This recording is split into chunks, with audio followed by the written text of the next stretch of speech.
लेकिन एक सवाल पूरे सूबे में कौंध रहा, पूरब से पश्चिम तक, कि भाई अखिलेश यादव क्यों नहीं निकले। 27 महीने की जेल काट के अपने राजनीतिक जीवन का सबसे विकट युद्ध लड़ रहे आजम खान, मिक्की मियां के समय में भी ऐसी लड़ाई नहीं लड़नी पड़ी उनको, ठीक। और यहां घर का ही लड़का लड़ रहा, एक चना दुल थोड़ी ना है। जो तेज प्रताप, जो अखिलेश यादव, जो धर्मेंद्र, वो सब एक ही माया है। तो वो क्यों नहीं निकले? क्या ये छोटे चुनाव हैं इसलिए नहीं निकले, या ये इतने बड़े चुनाव हैं कि लगा कि इनसे दूर ही रहो, जो होगा हो जाएगा, अभी अपन दूर रहो। मेहंदी साहब को रोशनी डालो भाई। तमाम लोगों ने पूछा, मैंने कहा आज शाम को मेहंदी साहब आएंगे, उनसे पूछूंगा, फिर आपको बताऊंगा। देखिए इम्तियाज जी, मैं बात शुरू करने से पहले एक बात मैं बता देना चाहता हूँ। कई परिवार के लोग जो वहाँ चुनाव लड़ रहे हैं, उस बाउंड्री लाइन को आपसे बेहतर कोई नहीं जानता है। एक मैं ये कह सकता हूँ कि अगर राजनीतिक दृष्टिकोण से अगर मैं स्वतंत्रता के निष्पक्ष में मूल्यांकन करूं, तो आपसे बेहतर तो कोई समझ ही नहीं सकता है। शायद आप फर्रुखाबाद से आपकी कटी हुई बाउंड्री है इटावा सफाई की, तो आपसे बेहतर तो सफाई परिवार के विषय में कोई और जान ही नहीं सकता है। मैं बड़ी जिम्मेदारी के साथ इस बात को कह रहा हूँ कि जो आजमगढ़ का चुनाव है, मैं 5 दिन वहां रह कर आया हूँ, कैंप करके आया हूँ। आपके प्रोफेसर राम गोपाल जी और तमाम सब पूरी टीम लगी हुई है। हर एक कार्यकर्ता अपने आप को अखिलेश यादव बनकर वहां पर काम कर रहा था। सारे लोगों को पुलिस वालों ने खाली कराया, अब सब लोग अपने अपने शहर के लिए निकले जी। मैं आपको एक बात बता देना चाहता हूँ, आजमगढ़ की जहां तक बात है, आजमगढ़ हो या रामपुर हो, किसी किस्म का कहीं कोई संशय है ही नहीं कि समाजवादी पार्टी उसमें कहीं पर कुछ और सोचने वाली बात समझ गया। इसीलिए उन्होंने कहा कि भाई नहीं निकलेंगे, ठीक है। सुन लीजिए, देखिए गोपालपुर और मुबारकपुर, ये 2 ऐसी विधानसभा है जहां पर आजम साहब की विशेष तरीके से सभाएं लगाई गई और जिस तरीके का समर्थन प्राप्त हुआ, क्योंकि मैं उसी दोनों विधानसभा में था, यकीन मानिए मैं बड़ी जिम्मेदारी के साथ कह सकता हूं, ऐसा समर्थन तो मैंने कभी देखा ही नहीं किसी लोकसभा चुनाव में, किसी विधानसभा क्षेत्र में। आजमगढ़ में बच्चा एक मतदाता बड़ी जिम्मेदारी के साथ, उसके आएंगे भैया, दोबारा में आएंगे, ये बात हम समझ गए। ये बात मैं समझ गया। ये बात मैं अपनी तरफ से कह दूं, भाजपा की तरफ से ये वक्तव्य नोट कर लिया जाए कि आजमगढ़ और रामपुर में बच्चा भाजपा का कमल खिला रहा है। सपा की तरफ से ये वक्तव्य नोट कर लिया जाए कि आजमगढ़ और रामपुर में बच्चा साइकिल के बटन पे मोड़ लगाएगा, ठीक। ये मैंने नोट करा दिया। अब इसके आगे बात करेंगे। मेहंदी साहब आएंगे दोबारा, ठीक है, आएंगे ठीक भैया। अरे रुको दादा, एक मिनट, धीरे। ये तो बहुत छोटे इलाके हैं, रामपुर और आजमगढ़, इनको समझने के बाद मैं कह रहा हूं छोटे इलाके।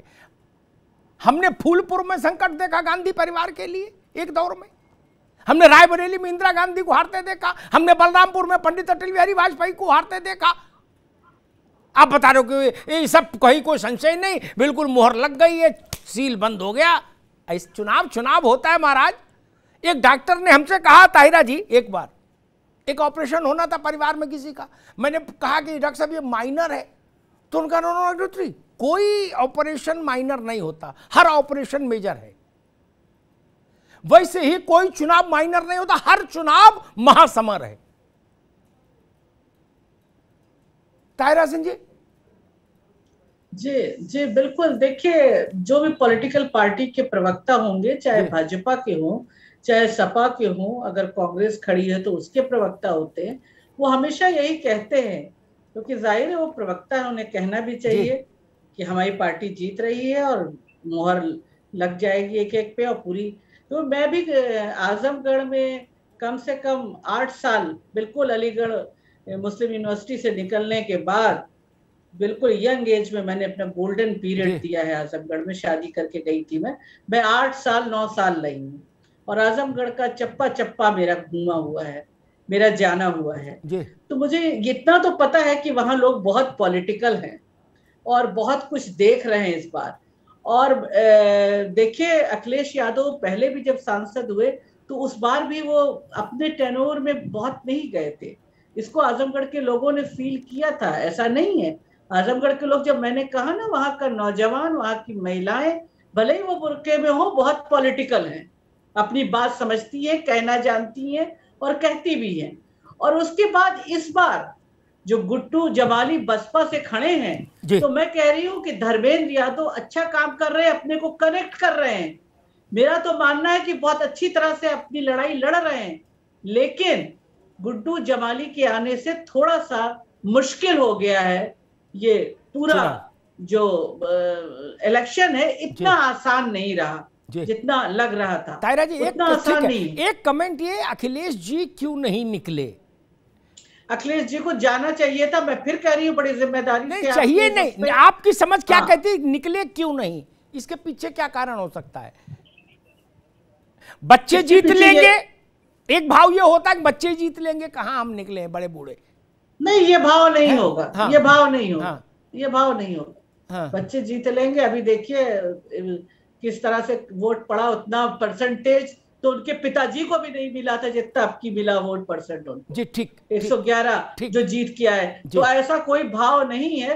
अब ये तो आप भी समझ रहे हैं, हम भी समझ रहे हैं कि वो निकले नहीं, उनको निकलना चाहिए था। एक विपक्ष के नेता के तौर पे, एक मुखिया के तौर पे विपक्ष के, उनको निकलना चाहिए। तो लोगों को उनसे उम्मीद थी। जी ठीक है तायरा जी, मैं नवेश शिकोह के पास आऊंगा और आखिरी में भाजपा के पास आऊंगा। चूंकि आज जो विषय उसमें भाजपा के पास बहुत कुछ, क्या मतलब उस पर कुछ टिप्पणी करेंगे रोचक, लेकिन मूल विषय आज विपक्ष पर केंद्रित है। मैं नावेद भाई के पास आऊं उससे पहले एक बात कहूं, जो अभी मेहंदी जी कह रहे थे ना, और जिसको ताहिरा हसन ने थोड़ा एलोबरेट किया। मैं आजमगढ़ को बहुत तो नहीं जानता ताहिरा हसन जितना या मेहंदी हसन साहब जितना, लेकिन जितना जानता हूं, ये तो धर्मेंद्र और गुड्डू जमाली और तीसरा कौन, निरहुआ के बीच की लड़ाई है क्या? इनमें कोई बड़ा नेता नहीं। गलतफहमी को शिकार कोई हो तो अलग बात, नेता कोई बहुत बड़ा नहीं। ठीक, चरण सिंह और इंदिरा गांधी मुकाबला हो गया था इसी में, इसी आजमगढ़ में। दोनों ने अपने अपने पट्टे उतारे थे। इंदिरा जी मंदिर में रही थी, कैंप करके मंदिर में, सर्किट हाउस नहीं दिया था कलेक्टर ने। मोहसिना आपा को चुनाव लड़वाया था बाराबंकी से ले जाके, और एक यादव जी थे, रामचरण या क्या नाम था उनका, उनको उतारा था चरण सिंह ने। चरण सिंह ने कहा कि हम चुनाव लड़ रहे हैं, आजमगढ़ ने उनको हरा के भेज दिया था। और कब? 1978 में, जब चरण सिंह का मतलब था अपने राजनीतिक जीवन के सर्वोच्च शिखर पर खड़े थे चौधरी साहब, जय जय हो रही थी भैया मेहंदी साहब। और चरण सिंह को दे तो आप जानते हो चरण सिंह कौन थे? चरण सिंह वो थे जिनके यहां कर्पूरी ठाकुर, कुंभाराम, ऐसे ने देवीलाल, ये सब ऐसे नेता बाहर बैठे रहते थे, बच्चे बिल्कुल नहीं। आजमगढ़ बड़ा विकट इलाका है, उनने उनका बिस्तर गोल करके विदा कर दिया और बाराबंकी की मोहसिना किदवई को जिता के भेज दिया, जिनको ना गली पता थी ना मोहल्ला। बड़ी कठिन है डगर पनघट की। नवेद भाई इस पर चर्चा नहीं, कौन जीतेगा नहीं जीतेगा तो जनता तय करेगी। मसला ये कि आपको क्या लगता है कि एक सपोर्टिव जेस्चर आजम खान जैसे बड़े कद के नेता के लिए के साथ दिखाने के लिए भी जरूरी था और व्यवहारिक था कि अखिलेश जी रामपुर में एक दिन जाते, चूंकि वहां चुनाव आसिम राजा नहीं लड़ रहा जी। हु नोज आसिम राजा, कोई नहीं, आजम खान ही लड़ रहे हैं, वही जीतेंगे या हारेंगे। ठीक, वरना जितनी मेहनत आजम खान कर रहे हैं उतनी तो आसिम राजा नहीं कर रहा। ठीक जी। और परिवार और सब समीकरण देखते हुए, और सबसे बड़ी बात अपनी प्रतिष्ठा, चूंकि मेरी छोड़ी हुई सीट है, इस नाते आजमगढ़ भी जाके खड़ा होना चाहिए था, ऐसा मुझे लगता है एक राजनीति शास्त्र के विद्यार्थी के तौर पर। आपको क्या लगता है? एक, और दूसरा, अगर वो नहीं निकले तो क्यों नहीं निकले, इसके पीछे आपकी समझ क्या कहती? देखिए, एक तो सबसे बड़ी बात तो ये कि चुनाव कोई छोटा नहीं होता है, और इस चुनाव को मैं बहुत महत्वपूर्ण मान रहा हूं। क्योंकि इसलिए महत्वपूर्ण मान रहा हूं क्योंकि बीजेपी का जो चुनावी रणनीति होती है और जिस तरीके से उसका एक लक्ष्य होता है जिसकी सब लोग तारीफ करते हैं, चुनावी मैनेजमेंट से लेकर अपने प्रतिद्वंदी को खत्म करना, और उसका लक्ष्य आखिरी ताबूत की आखिरी कील ठोक देने तक होता है। ये कील और हथौड़ी जेब में रखते हैं कृष्ण मोहन पांडे, जहां मिला वही ठोकने लगते हैं। एक बड़े दल का जनाधार खत्म करने के बाद उसका जो आधार है और जो बड़े नेता हैं उनको खत्म कर दो, नाश कर दो, जो घास है उसे उखाड़ के उसमें आग लगा दो ताकि फिर से कहीं कोई हरियाली ना आ जाए। देखिए, भारतीय जनता पार्टी ने कांग्रेस के साथ यही किया, राहुल गांधी को उनकी सीट से हरा दिया और मेहनत की संघर्ष किया, हारे, फिर भाजपा जीत गई और साबित कर दिया कि कांग्रेस का जो सबसे बड़ा, जिसको राजकुमार कहा जाता था, जिसको सबसे बड़ा चेहरा कहा जाता था, उनको अमेठी से हरा दिया। स्मृति ईरानी हारी, फिर 5 साल तक संघर्ष करती रही, साबित कर दिया कि कांग्रेस की हमने आखिरी कील ठोक दी। समाजवादी पार्टी के साथ भी वो यही कर रहे हैं, उनका जनाधार कमजोर करने के साथ में लगातार दूसरी बार उत्तर प्रदेश में जीतना बहुत बड़ी बात है, बहुत बड़ी उपलब्धि है भारतीय जनता पार्टी की। अब वो सबसे बड़ा चेहरा, जिसको कहा जाता है कि वन मैन शो है, अखिलेश यादव जी को कहा जाता है, क्योंकि अखिलेश यादव जी किसी को आगे बढ़ने नहीं देते। ये आरोप लगते हैं, क्या सच है क्या ये मैं अपनी राय नहीं दे रहा हूं, लेकिन उनका एक बड़ा चेहरा है अखिलेश यादव जी का, और आजम खान जो दूसरे नंबर पर है, दोनों के गढ़ हैं और दोनों का आधार है मुस्लिम और यादव। उसको खत्म करने की ये भारतीय जनता पार्टी हर तरह से कोशिश कर रही है और बहुत बड़ी स्ट्रेटजी है उसके पास। अब सवाल ये उठता है कि इस महत्वपूर्ण चुनाव में जो सबसे बड़ा चेहरा है अखिलेश यादव, वो उस शिद्दत से जमीन पे नजर क्यों नहीं आ रहे हैं? सवाल उठेगा, सवाल लाजमी है। उत्तर प्रदेश के वो लोग जो भारतीय जनता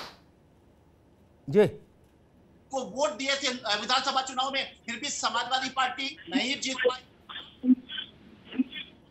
उनकी इच्छा है कि अखिलेश यादव जमीनी मेहनत करे, लगातार मंच पर आए, एक विपक्ष की भूमिका में आए, लेकिन उसमें वो खरे नहीं उतर रहे। इस बात को मानना पड़ेगा और ये चुनाव इस बात की मानती है, क्योंकि बहुत अपेक्षाएं होती है। सर, एक चीज मैं ये कहना चाहूंगा कि देखिए, सबसे बड़ी बात तो यह है कि जो सवाल उठ रहे हैं, 2 ही बातें हो सकती है, तीसरी बात कोई नहीं है। एक तो ये कि वो ओवर कॉन्फिडेंस में है, जैसा अक्सर देखने में मिलता है, ओवर कॉन्फिडेंस। जैसे विधानसभा चुनाव से पहले उन्होंने मान लिया था हम जीत ही रहे हैं, मतलब उन्होंने ये कहा कि अब क्या है, बस अब जीतना है, सरकार बनानी है, और तमाम इस तरह की एक भ्रांति पैदा हो गई और भारतीय जनता पार्टी के लिए वो बहुत फायदेमंद साबित हुई। उसी तरीके से या तो वो ये मान ले कि ये मेरा गढ़ है, मेरी सीट है, मेरे अपने लोग चुनाव लड़ रहे हैं, चुनावी सभाएं कर रहे हैं, मैं जीत जाऊंगा, ये एक ओवर कॉन्फिडेंस, या फिर ये डर है हार का।